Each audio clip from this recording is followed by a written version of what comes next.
क्योंकि साहब कहते हैं सूरत फसी संसार में तासे पर गयो दूर, सूरत बांधे अस्थिर करो आठों पहर अजूर। जाकी सांची सूरत है ताका सांचा खेल, 8 पहर 64 घड़ी है साहब से मेल। इसलिए बताया है शब्द में संत विवेकी संत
हेलो, ये जो हमारे सामने ये साइकिल खड़ी है, इनको हम चाहेंगे कि जिसकी साइकिल हो अपना लाइन से लगा दें भैया।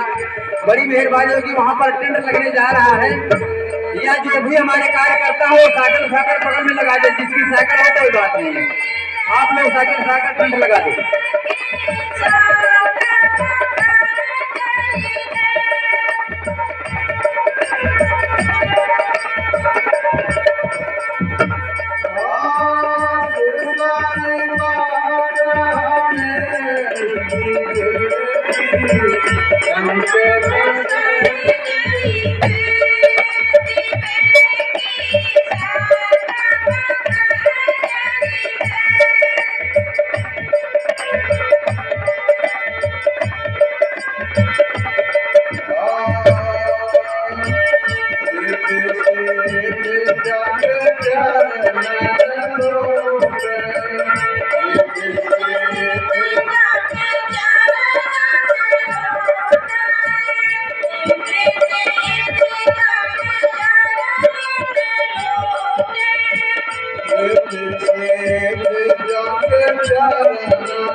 सदगुरुदेव की जय। विवेकी संत के लक्षण कहे गए हैं। धन वह गाँव ठाव वह नगरी अग न रहे लोगे। वह स्थान वह गांव नगर पवित्र हो जाता है, वहाँ पाप नहीं होता है। जीव पर दया संत सौकाई यही भक्ति के लक्षण पाई। जीवों पर दया करना, संतों की संगत सेवा बंदगी करना यही भक्ति है। इसलिए शब्द में कहा धन वह गाँव ठाव वह नगरी अग न रहे लवलेश विवेकी संत बसे जय देश। गंगा जमुन त्रिवेणी संगम सुरसर बहा मेरे। गंगा जमुना के संगम को त्रिवेणी धारा कहते हैं। इसीलिए शब्द में कहा है कि जहाँ विवेकी संत रहते हैं वहाँ ज्ञान की धारा बहती है। इसलिए कहा है कि रिद्धि सिद्धि जाके चरणन लोटे टहल करे धर्मेश। रिद्धि सिद्धि जिसके चरणों में लौटती है और टहल करती है, भेष धर करके सेवा करती है। कहे कबीर संत की महिमा कह न सके सुनत शेष। इसी पर उदाहरण याद आया है। दो महात्मा थे, साथ में जा रहे थे। एक महात्मा जो आत्मज्ञानी थे, जो संसार के पाखंड से दूर रहते थे। दूसरे महात्मा जो थे संसार के पाखंड में उलझे हुए थे। लेकिन दोनों महात्मा का साथ हो गया। साथ में जा रहे थे तो रास्ते में जंगल पड़ गया। जंगल में देखते हैं कि एक गड़रिया भेड़ चरा रहा है। दोनों महात्मा बातचीत करने लगे कि महाराज ये बताओ, आप कहते हैं कि जहाँ संगत होगी वहाँ लोग जाएंगे तो उनको ज्ञान विचार मिलेगा, उनको आत्मज्ञान मिलेगा। लेकिन ये जंगल में रहता है, जंगल में ही जन्म लिया है। इसके पिता भी, इसके पूर्वज भी जंगल में ही रहते थे और ये भी जंगल में ही बसा हुआ है। इसको सत्संग नहीं मिलेगा तो इसको ज्ञान कैसे होगा? तो जो विवेकी महात्मा थे वो बोलने लगे कि इसकी आत्मा पवित्र है, इसके अंदर पाखंड नहीं है, संसार का कोई बवाल नहीं है, इसलिए इसको देर नहीं लगेगी आत्मज्ञान पाने में। अच्छा ठीक है, दिखाओ हमको ऐसा करके। महात्मा जी ने इशारा किया, भैया जरा मेरी बात सुनो। कन्हैया ने देखा कि ये महात्मा है, हो सकता है प्यासे हो, क्योंकि लोटा डोरी और कंबल और लड़का लिए रहता कन्हैया। तो सोचने लगा कि महात्मा जी प्यासे हैं, इसी कारण से बुला रहे हैं। फिर सोचता है, उसके दिमाग में आता है कि साधु मिले जानो भगवान मिले। उसके दिमाग में सत्य के ज्ञान की वर्षा हो गई। वो सोचता है कि साधु मिले जानो भगवान मिले। लोटा डोरी अपना संभाल करके चल देता है, पास में जाता है तो कंबल बिछा देता है, दंडवत प्रणाम करता है। ये पुण्य का फल है, जब पुण्य उदय होता है तो संत मिलते हैं। तो जो विवेकी महात्मा थे वो तो कंबल पर बैठ गए, लेकिन जो विवेकी महात्मा का साथ था, पाखंडी महात्मा का, वो डर गए उस कंबल से कि अरे ये गड़रिया लिए रहता है, इसमें नाक थूक लगा रखा होगा, इस पर हम नहीं बैठेंगे। वो अपना अलग कंबल डाल करके अपना बैठ गए। महात्मा जी पूछने लगे, कहा बेटा बैठो। जब बैठ जाता है गड़रिया तो महात्मा जी पूछते हैं कि बेटा ये बताओ कि तुम्हारा घर परिवार सब कुशल है? कहा गुरु महाराज सब आपकी कृपा है। हाल चाल होने के बाद पूछते हैं कि महाराज भैया ये बताओ तुम कौन हो? कहा अरे महाराज इसमें पूछने की क्या बात है, मैं गड़रिया हूँ। कहा सही सही बोलना।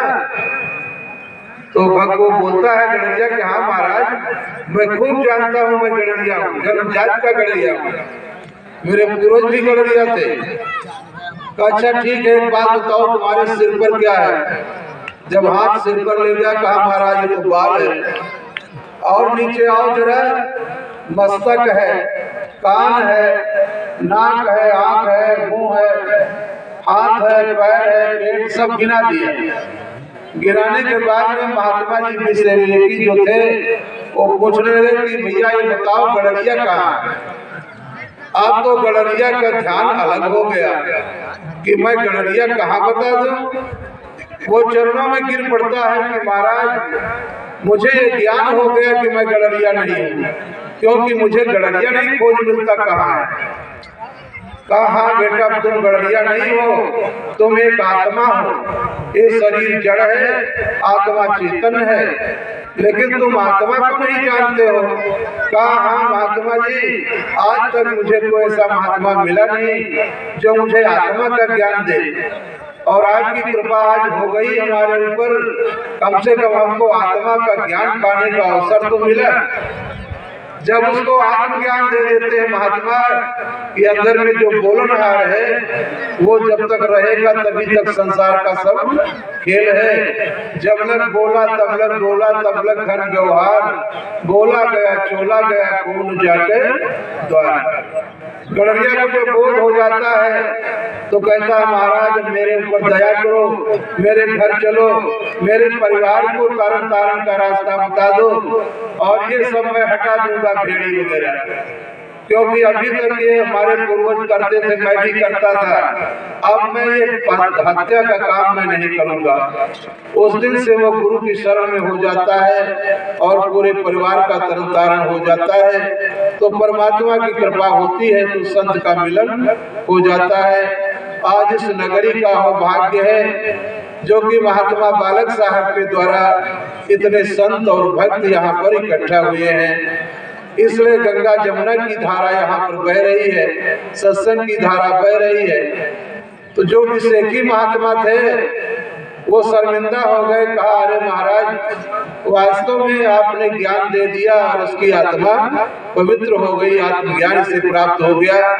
देखिए आत्मा जो है वो शब्द स्वरूप है, शब्द स्वरूपी ज्ञानमय दया सिंधु मत धीर मदन सकल घटमूर है करता सत्य कबीर। इसलिए आत्मा को जाने बिना भक्ति नहीं हो सकती है। पहले चिन्हो आत्म राम फिर परमात्म पाओगे। पहले हम आत्मा का परिचय करेंगे और तभी परमात्मा का ज्ञान होगा।